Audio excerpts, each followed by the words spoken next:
Alors, bienvenue sur notre chaîne. Aujourd'hui, on se retrouve pour une nouvelle vidéo. Donc, ce sera un talk. Donc, on va parler de plusieurs sujets, des sujets assez différents, assez divers, la tromperie, amitié, couple, etc. Donc, on espère que notre vidéo vous plaira et n'hésitez surtout pas à vous abonner à notre chaîne, à vous abonner à nos réseaux sociaux qu'on mettra juste ici et surtout à partager et à liker la vidéo. Et voilà. On se retrouve tout de suite. Alors, le premier sujet dont on va parler, c'est le sujet de la tromperie. Alors, on a mis plusieurs thématiques.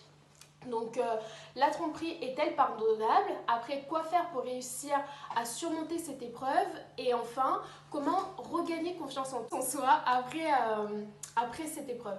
La tromperie est-elle pardonnable? Pour moi, la tromperie, ce n'est pas pardonnable.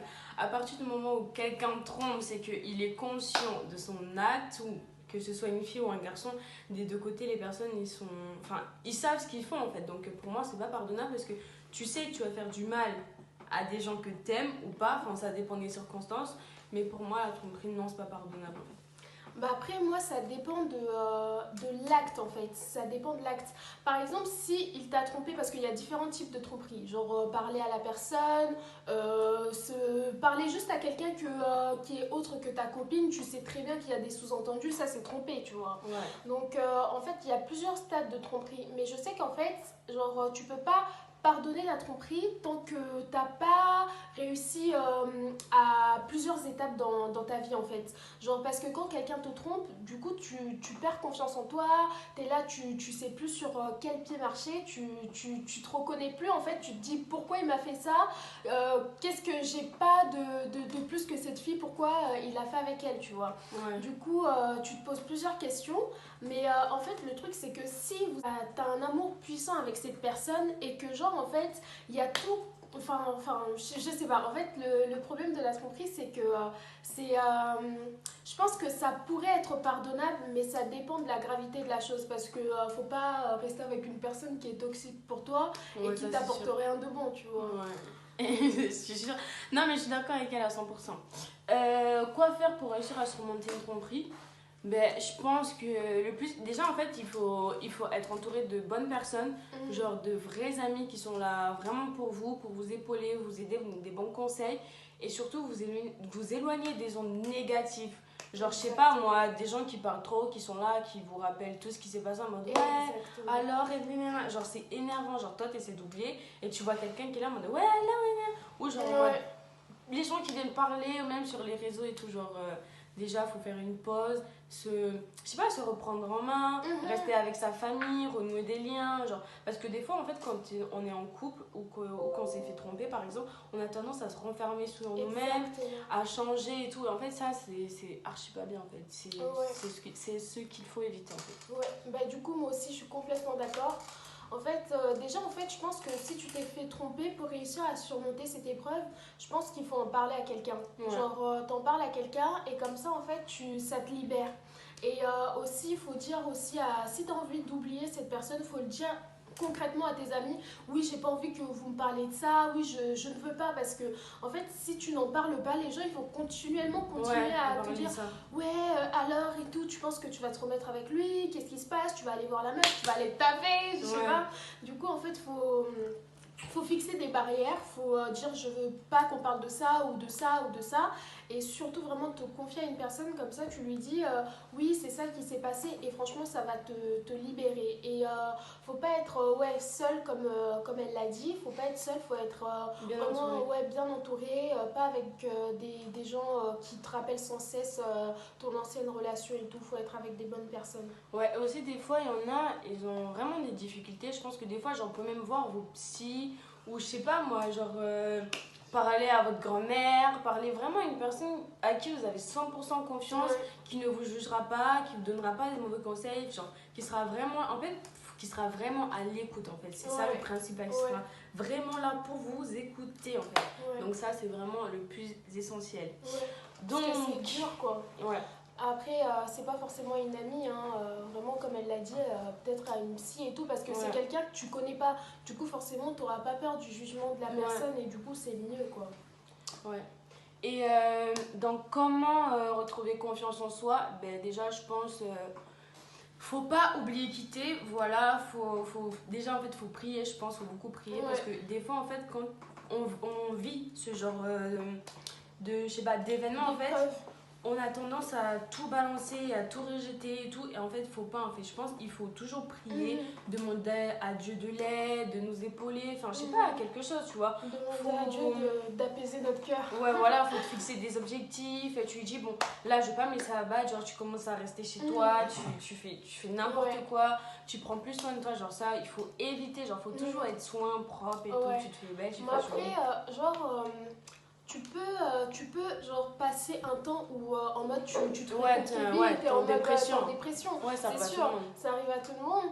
Mais après ça, en fait, faut que tu te remettes en selle, faut que tu Ouais. prennes soin de toi, tu te fais les ongles, tu te fais belle, tu te maquilles, tu t'essayes de sortir avec tes copines, de voir d'autres gens pour essayer en fait genre de prendre du poil de la bête quoi.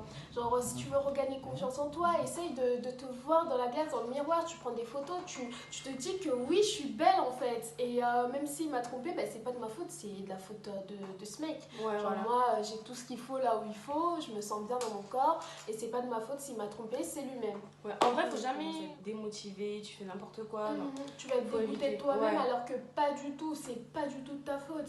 C'est la personne qui a fauté donc t'as pas à te remettre en question. Non. Tu vois. Ouais. Du coup, là, on va passer au prochain thème. thème. Donc, comment reconnaître une amitié toxique?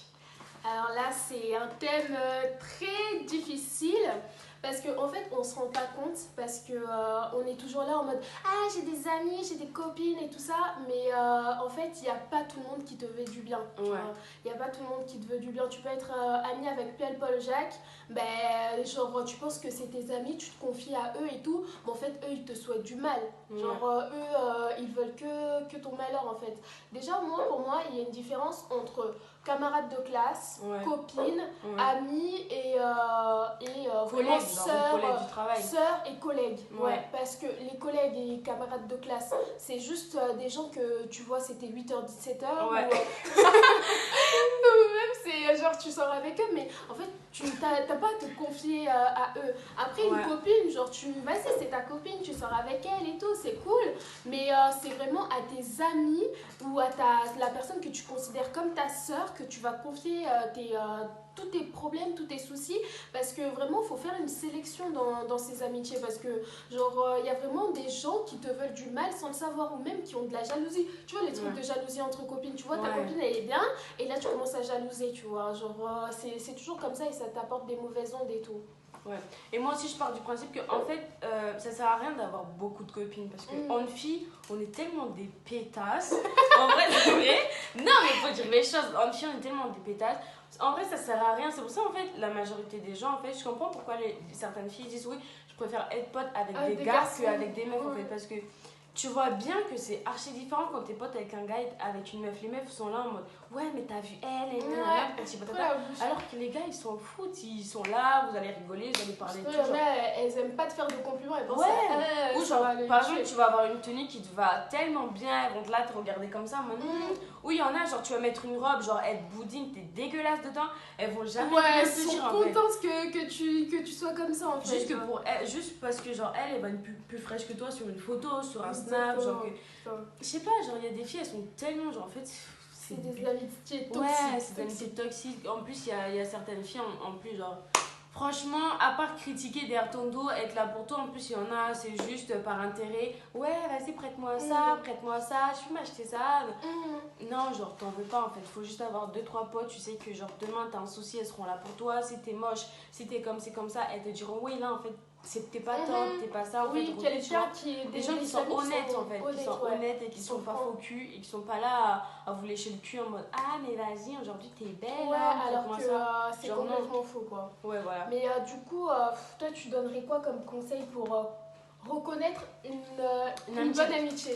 Ben, déjà pour moi, une bonne amitié c'est quelqu'un qui est toujours honnête avec toi, quelqu'un qui dira toujours tes 4 vérités, que ce soit positif ou négatif.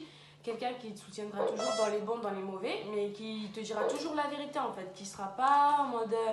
Mais pour moi, une mauvaise amitié par contre, c'est en mode quelqu'un toujours là à t'entraîner dans des bails bourbiers, à te faire des soucis, toujours là par intérêt. Dans des soirées. Ouais, soirées bizarres. Viens payer. Ouais, non, ça faut éviter. Genre, en soi, on peut se payer des bails, mais faut pas abuser. Genre, c'est pas tous les week-ends, on va en boîte et moi je paye. Et c'est tout, toi, tout, tu ralasses tout pour tout.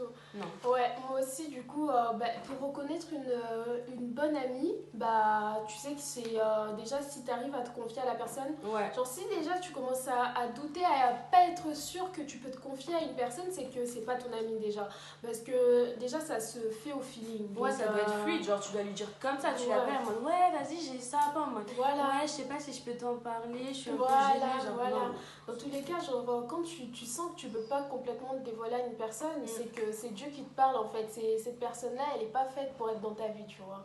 Du coup, pour reconnaître une bonne amitié, c'est si tu te sens que tu es à l'aise avec la personne, tu te sens bien, tu sais que tu peux être toi-même et tu sais que la personne, elle va pas te juger pour quitter, ça c'est une bonne amitié. Et une mauvaise amitié, comme elle l'a dit, c'est quelqu'un qui va t'emmener dans des trucs bizarres et tout, qui va chercher à te voir seulement par intérêt, elle va t'appeler seulement « Oh vas-y viens, on va en soirée », genre même pas en mode chill et tout, genre on peut t'appeler pour aller dans une soirée, mais genre en mode elle t'appelle genre pas tout le temps, elle prend pas tout le temps de tes nouvelles, mais c'est juste en mode vas-y viens, tu peux me prêter ça et tout, et après on va en soirée, nanana, genre ça c'est pas une bonne amitié. Ouais, à éviter. Ouais, donc next. Voilà.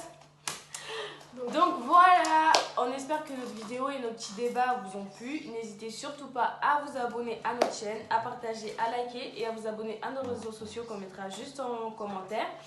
Et on se retrouve pour une prochaine vidéo. Oui, bisous.